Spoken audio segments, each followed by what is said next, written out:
محترم مسلمانانو، نن چې کومه زموږ وظیفه ده ډېره زیاته بهترینه وظیفه مې ستاسو لپاره راوړې ده. یاد ساتئ محترمو، د یا وهاب وظیفه ډېره زیاته پاورفل وظیفه ده. تاسو به ډېرې پیرې د یا وهاب وظیفه کړې یې، مختلفو طریقو سره هم کړې وي. انشاءالله نن چې زه کومه طریقه تاسو ته ښیم ډېره زیاته اسانه، ډېره مزیداره.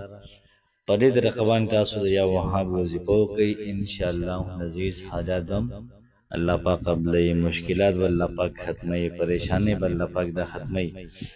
سم محترمو د الله پاک نه غواړئ، مال غواړئ، دولت غواړئ، سم د الله پاک نه غواړئ، انشاءالله العزیز الله پاک به تاسو ته بهترینې طریقې سره درکوي. د یا وهاب معنی هم دا ده چې ای ورکوونکیه، نو ستا چې کوم څه پکار دی، مال دی پکار دی، دولت دی پکار دی، دغه رنګې رشته دی پکار ده، ویزه دی پکار ده، پیسې دی پکار دي، روزګار دی پکار دی، کاروبار دی پکار دی، نوکري دی پکار ده، چې کوم څیز هم پکار دی، بس د یا وهاب د وظیفه دا را سره وکړئ. خو په دې ترتیب باندې یا وهابو او ورسره دې سره داسې یو لاین نیم بل څه لیکلی، نو که هغه تاسو ما سره ویلې انشاءالله العزیز ډېره زیاته ناشنا پیدا به وکړي. یا وهابو ورسره یو دعا غوندې ده، ډېره بهترینه دعا ده انشاءالله چې په دنیا او آخرت کې به الله پاک تاسو ته کامیابیانې درکړي. ها خوشحاله به وئ، دواګانې به کوئ. بسم الله الرحمن الرحیم. شروع کوم د ډېر زیات بخښونکي او د ډېر زیات مهربانه رب په نوم باندې. زه ګواهي ورکوم د دې خبرې چې د الله پاک نه علاوه د عبادت لایق بل څوک نشته.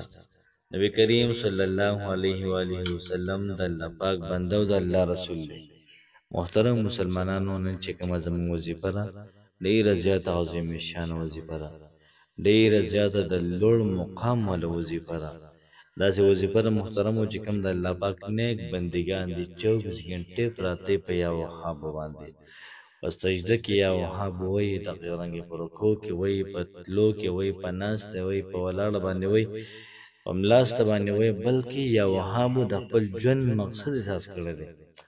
نو که تاسو هم د یا وهاب د وظیفه کول غواړئ، یا وهاب معنا ای ورکوونکیه، ای ورکوونکیه، نو که دې حاجت او یا وهاب وظیفه دا شروع کړئ. ای ورکوونکیه، زما ته زما حاجت ته را پوره کړه، زما حاجت دې را پوره کړه ماله. ډېر زیات سخت مشکل لرئ، دا ووایه چې ای ورکوونکیه یا وهاب مشکل ختموونکیه، زما را مشکل ختم کړي. ویزه دې پکار ده او میلاویږي نه، د غره د ډېرې زیاتې والي. نو څه ووایم؟ یا وهاب، یا وهاب، یا وهاب. ای ورکوونکیه، ویزه راکړه، دولت راکړي، شهرت راکړي، عزت راکړي ماله. نو چې کوم څیز ستاسو خوښ وي دغه څیزه د هغې لپاره دا وظیفه دا محترمو دا کولی شئ. دونه بهترینه وظیفه ده او د الله پاک نیک بندګان د لګیا د یا وهاب وظیفه کوي. محترمو ترتیب او طریقه‌کار به داسې شي چې کله څوک دا وظیفه کوي هغوی له پکار دي چې یو شپېرې دي درود ابراهیم ووایي، کوم درود چې د مانځه دی، اللهم صل علی محمد وعلى آل محمد تر آخره پورې، اور بس بھی اللهم بارک اللہ محمد، اللهم بارک علی محمد وعلى آل محمد تر د آخره پورې. نو درود شریف ویلي، بیا به د هغې نه بعد یا وهابو دا ذکر به وکړي 1414 پیرې، 1414 پیرې، 1414 پیرې.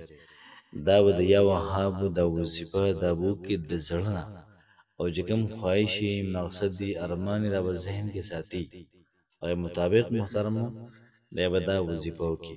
چې کله دی برابر کړل 1414 پیرې، بیا به د هغې نه بعد دا کلمات وي، یا وهابو هب لی من نعمت الدنیا والآخرة انک انت الوهاب. دا ووایه او بیا تماشه کوه الله پاک څه کوي. هفته هم دا وظیفه کولی شي، 14 ورځې هم کولی شي، 21 ورځې هم کولی شي، او دغه رنګې څلوېښت ورځې پورې دا وظیفه دا کولی شئ. انشاءالله العزیز تاسو برابر کې 40 دن بیا تماشه کوئ چې الله پاک څنګه ستاسو حالات دا برابروي. محترم الله پاک ډیر زیات بخښونکی دی، الله پاک ډیر زیات مهربان دی، الله پاک ډیر زیات کرم کوونکی دی. موږ تاسو باندې الله پاک کرم کوي، الله به کرم کوي چې کله ما ورته د زړه نه محترمو دا وظیفه شروع کړو او کله ما ورته د زړه نه محترمو دا لګیا یو وظایف کوو انشاءالله الله پاک به پکې ډیر زیات برکت اچوي. الله پاک نه دعا ده چې چا څومره حاجات دي، څومره مشکلات دي، د چا څومره پریشانۍ دي، الله پاک تمام پریشانۍ ول ختم کړي. یا الله پاک بهترین روزګار ورکړي، یا الله پاک بهترین کاروبار ورکړي. وظیفه محترمه د کمال ده او ډیره زیاته عظیم شان وظیفه کوشش وکړئ. ملګرو سره هم شیر کړئ، په خپل هم وکړئ. الله پاک هم خوشحاله آباد ساته. السلام علیکم ورحمت الله وبرکاته.